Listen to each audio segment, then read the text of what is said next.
এক দেশে এক সুলতান ছিলেন, যার একটি চোখ পাথরের। সেই সুলতানের ৩ রানী, একজন জাদুবিদ্যায় পারদর্শী, একজন সারাদিন ঘুমিয়ে কাটান আর সারা রাত জেগে থাকেন। সবচেয়ে ছোট রানীর জন্ম থেকেই একটাও দাঁত ওঠেনি, তাই তিনি চোখ দিয়ে হাসেন।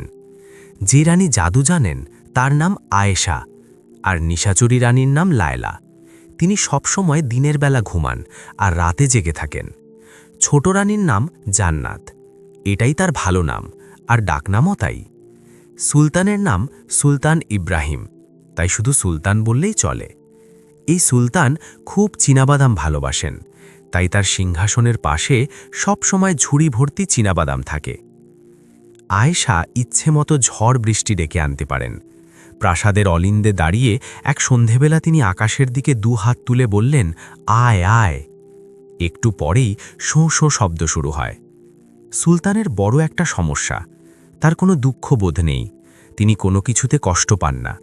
দুঃখ কাকে বলে তা তিনি জানেনই না। কোনোদিন তার চোখ থেকে এক ফোঁটা জলও পড়েনি। একটা চোখ না থাকলেও কি মানুষ কাঁদে না?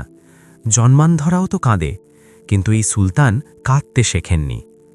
লায়লা মেজরানী, রাত্রির বেলা স্নান করতে ভালোবাসেন। রাজপ্রাসাদের পেছন দিকে অনেকটা বাগান, তার পাশেই একটা ছোট পুকুর। পুকুরটি ছোট হলেও সারা বছর ছলছল করে জলস্রোত বয়। রাত্রির বেলা স্নান করলে আব্রু লাগে না। মধ্যরাত্রি পেরিয়ে গেলে ছোট পুকুরটিতে নেমে লায়লা মনের আনন্দে সাঁতার কাটেন। আসল রাজ্য শাসন করেন মন্ত্রী, সেনাপতি আর কোতোয়াল। সুলতান শুধু চীনাবাদাম খান আর গল্প শোনেন, দুঃখের গল্প। রোজই 1-2 লেখক কবিকে ডেকে আনা হয়। তারা প্রাণপণে দুঃখের কাহিনী বানায়। সুলতানকে কাঁদাতে পারলেই তো মিলবে প্রচুর পারিতোষিক। এখনও পর্যন্ত কেউ সক্ষম হয়নি। সুলতান পুত্র কিংবা সুলতান কন্যা কয়েকজন আছে, কিন্তু তারা এলেবেলে। তারা গায়ে ফু দিয়ে বেড়ায়। বিকেলবেলা যখন কবিরা খরা গল্পগাথা শোনাতে আসে, তখন আয়েশাকে ধারে কাছে দেখা যায় না। লায়লা তখন ঘুমোয়। শুধু জান্নাত মাঝে মাঝে এসে সুলতানের পাশে বসেন। জান্নাতের বয়স মাত্র 23। এই বয়সের মেয়ে সম্পূর্ণ ফোকলা, এরকম কেউ কখনো দেখেনি। তার হাসি বিচ্ছুরিত চোখ দুটির জন্য তার মুখে একটা সুন্দর আভা ফুটে ওঠে। তাই তাকে বিয়ে করার জন্য অনেক হোমরা-চোমরা সুলতান, মহারাজা, শ্রেষ্ঠী, যোদ্ধা উঠে পড়ে লেগেছিল। সুলতান ইব্রাহিম অনেক টাকা পয়সা খরচ করে জান্নাতকে জিতে এনেছেন। কেউ একজন প্রস্তাব দিয়েছিল, ছোট রানীকে নকল দাঁত পরিয়ে দিলেই তো হয়। আজকাল কত রকম ব্যবস্থা হয়েছে। তাই শুনে সুলতান এমন চটে গেলেন যে তখনই সেই ব্যক্তিকে নির্বাসনে পাঠিয়ে দিলেন। জান্নাতকে সঙ্গে নিয়ে গল্প শোনা মহা মুশকিলের ব্যাপার। অতি কাঁচা দুঃখের গল্প শুনতে শুনতে মাঝপথে তার চোখের হাসি মুছে যায়, টপ টপ করে জল ঝরতে থাকে। তারপর তিনি ফুপিয়ে ওঠেন। তা দেখে সুলতানের হাসি পায়। সুলতান গান বাজনা বিশেষ পছন্দ করেন না। নর্তকী বাইজে নিয়ে রাত্রি যাপনের শখ নেই। তার সবচেয়ে বেশি ভালো লাগে চীনাবাদামের খোসা ভাঙার শব্দ, মুচমুচ মুচমুচ। তবু এই প্রাসাদের অন্দরে কেউ একজন লুকিয়ে লুকিয়ে বাঁশি বাজায়। যখন তখন বেজে ওঠে বাঁশি। বাঁশির শব্দ গোপন রাখা যায় না, তবে যে বাজায় সে থাকে লুকিয়ে। জান্নাতের কান্না শুরু হলে আর থামতেই চায় না। তখন সুলতান রক্তচক্ষে তাকান সেদিনকার আহত কবির দিকে। সে যে কাজের জন্য এসেছিল তার উল্টো ফল ফলেছে। কবি ভয় পালায়। সুলতান মুঠো মুঠো চীনাবাদাম খেয়ে মেজাজ শান্ত রাখার চেষ্টা করেন। রাগ কমতে শুরু করলে আপন মনে হাসেন। আয়েশা একদিন জিজ্ঞেস করেছিলেন, হ্যাঁ রে জান্নাত, তুই ওই সব পচা পচা গল্প শুনে কাঁদিস কেন রে? সবই তো এক ঘরের। আমি 2-1 শুনে ফেলেছি। গল্পগুলোতে থাকে শুধু কেউ খেতে পায় না, খিদের জ্বালায় মরে, কিংবা বন্যায় বাড়িঘর ডুবে যায়। আর কবিরা ঘুরিয়ে ফিরিয়ে সেই সীতাহরণ কিংবা দ্রৌপদীর বস্ত্রহরণ, নামগুলো খালি বদলে দেয়। অন্যের দুঃখের কথা শুনে কাঁদবার কি আছে? জান্নাত চোখের পাতা বিস্ফারিত করে বললেন, ওমা, আমি অন্যের দুঃখের কথা শুনে কাঁদতে যাব কোন দুঃখে? যেই ওসব গল্প শুনি অমনি আমার নিজের দুঃখগুলোর কথা মনে পড়ে যায়। আয়েশা আরও আশ্চর্য হয়ে বললেন, তোর আবার কিসের দুঃখ রে? জান্নাত বললেন, আছে গো দিদি, কত দুঃখ। মেয়ে মানুষের কি দুঃখের শেষ আছে? আয়েশা গালে হাত দিয়ে বললেন, শোনো মেয়ের কথা। আমরা কি মেয়ে মানুষ নাকি? আমরা তো রানী। আমাদের কি রান্নাঘরে গা পুড়াতে হয়, না বেটা ছেনের জামা কাপড় কাচতে হয়? আমাদের কি পায়ে কাটা ফোটে? আমাদের কি পরপুরুষরা টানাটানি করে? জান্নাত জিজ্ঞেস করলেন, দিদি গো, তোমার কোনো দুঃখ নেই সারা জীবনে একটাও? আয়েশা একটু চিন্তা করে বললেন, একটা না হোক 8খানা আছে, সে কথা আমি কারোকে বলি না, সেজন্য আমার কান্নাও পায় না। লায়লার দুঃখ আছে কিনা তা ঠিক জানা যায় না, তিনি প্রায় কথাই বলেন না কারো সঙ্গে। কথা বলবেন কখন? সারাদিন তো তিনি ঘুমিয়েই থাকেন, আর যখন জাগ্রত হন তখন অন্যেরা ঘুমন্ত। রাত্রির 3য় প্রহর পার হলে যখন রুগী ভুগি এমনকি চোরেরাও ঘুমিয়ে পড়ে, তখন লায়লা প্রাসাদের আনাচে কানাচে ঘুরে বেড়ান। খানিক আগে নদীতে সাঁতার কেটে এসেছেন বলে তার শরীরটা চনমনে হয়ে আছে।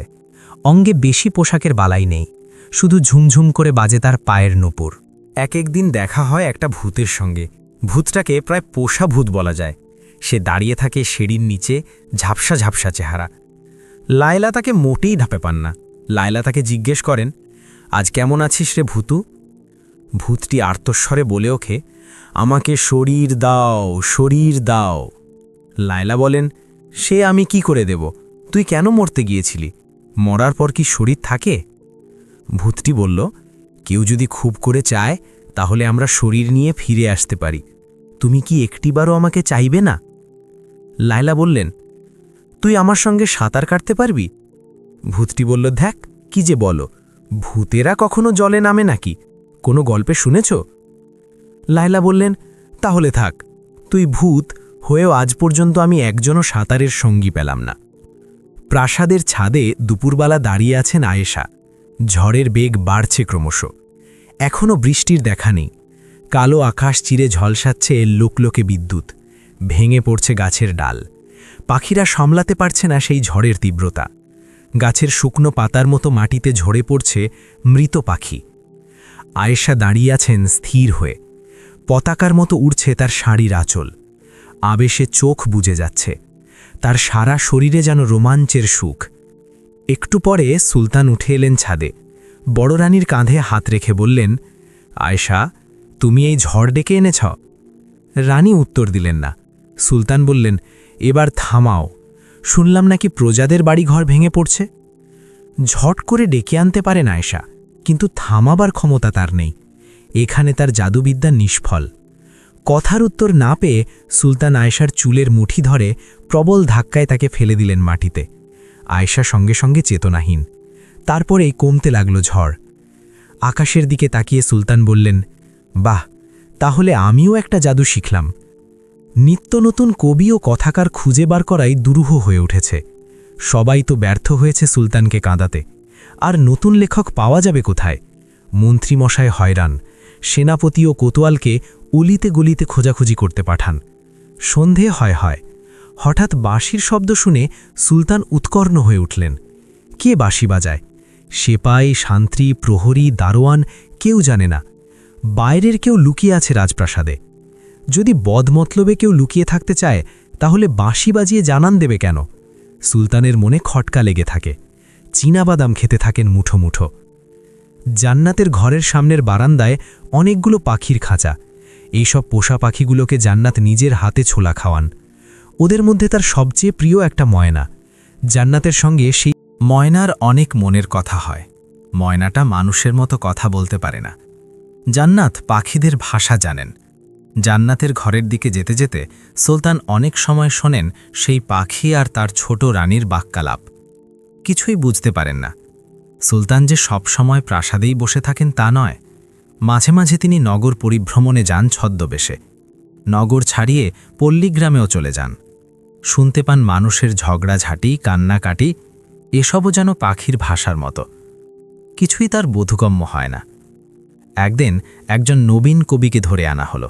তার নাম সাঈদ। এর আগে কয়েকবার তাকে অনুরোধ করা হয়েছিল, সে আসতে চায়নি। কবিটি বলল, মহারাজ, আপনাকে কাঁদাবার মতো কোনো গল্প কবিতা আমার জানা নেই, তাই আমি এতদিন আসিনি। তবে আমি একজনের জীবনী লিখছি, সেটা শেষ হলে আপনাকে শোনাবার ইচ্ছে আছে। সুলতান জিজ্ঞেস করলেন, কার জীবনে? সাঈদ বলল, আপনার। সুলতান ভুরু কুচকে চিবুকে হাত ঘষতে ঘষতে বললেন, আমার? তুমি আমার জীবনের কতটুকু জানো?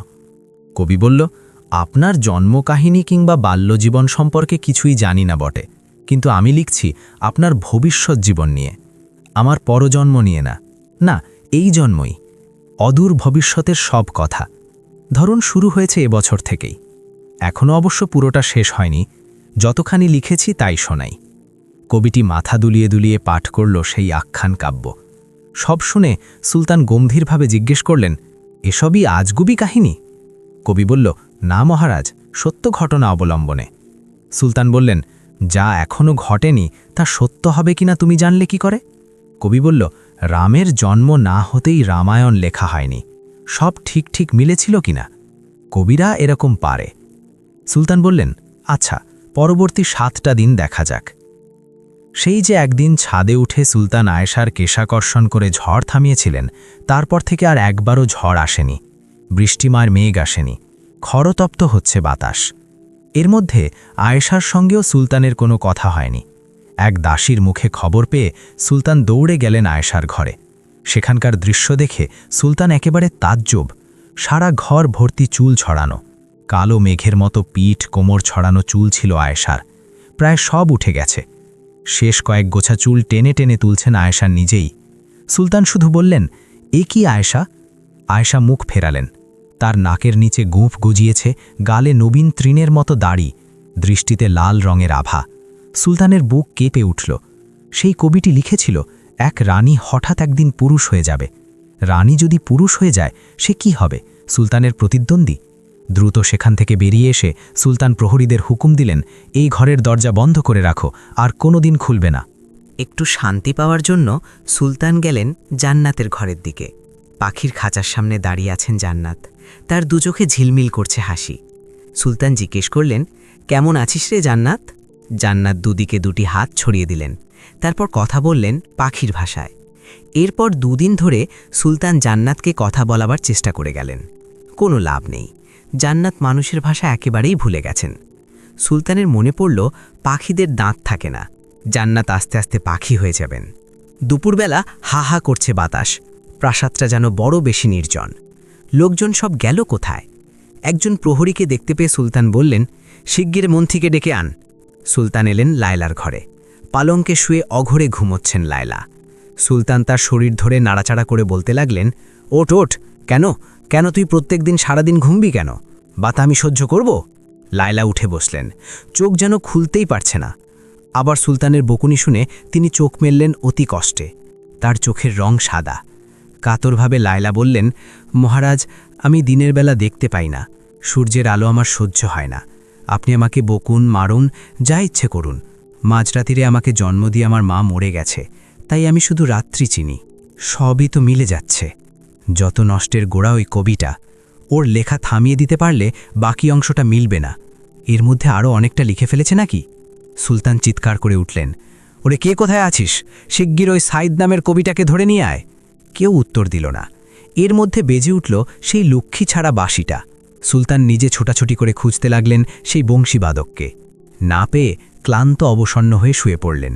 একসময় রাজাদের সম্পূর্ণ অসহায় দেখায় যখন তারা নিঃসঙ্গ। মধ্যরাতে ঘুম ভেঙে উঠে সুলতান দেখলেন কোথাও কেউ নেই। ডাকাডাকি করেও সাড়া পাওয়া গেল না কারো। কবির লেখা এই অংশটা সুলতান কিছুতেই বিশ্বাস করতে পারেননি। তাও সত্যি হল। তবে কি সেনাপতি নিহত হয়েছে ভীমরাওয়ের হাতে? মন্ত্রী নিরুদ্দেশ, আর সবাই পালিয়েছে ভয়ে? সুলতান নিজের মুখে হাত দিয়ে দেখলেন কি যেন চটচট করছে, রক্ত নাকি না জল। তিনি জিভ দিয়ে একটু চেটে দেখলেন, এর নাম কান্না। তারপর সুলতান বুঝতে পারলেন কান্না বেরোচ্ছে তার পাথরের চোখ দিয়ে। সেই কবি নিজের কথা কিছু বলেনি। সে কোথায়? সে নদীতে সাঁতার কাটছে লায়লার সঙ্গে। লায়লা এতদিন পর পেয়েছেন তার সাঁতারের একজন সঙ্গী। সুলতান দাঁড়িয়ে দেখলেন দুজনে সাঁতারে সাঁতারে আনন্দ করে যাচ্ছে পুকুরের মাঝে। তার রানীদের পাওয়া হলো না। সুলতান একা হয়ে গেলেন চিরদিনের জন্য। এরপর থেকে সুলতান শুধু কেঁদেই জীবন পার করলেন। বন্ধুরা, আমাদের এই গল্পটি আপনাদের কেমন লাগলো এটা আমাদের কমেন্ট করে অবশ্যই জানাবেন, এবং ভিডিওটি শেষ পর্যন্ত দেখার জন্য আপনাদের ধন্যবাদ। এমন আরও গল্প দেখতে আমাদের এই চ্যানেলটি সাবস্ক্রাইব করুন।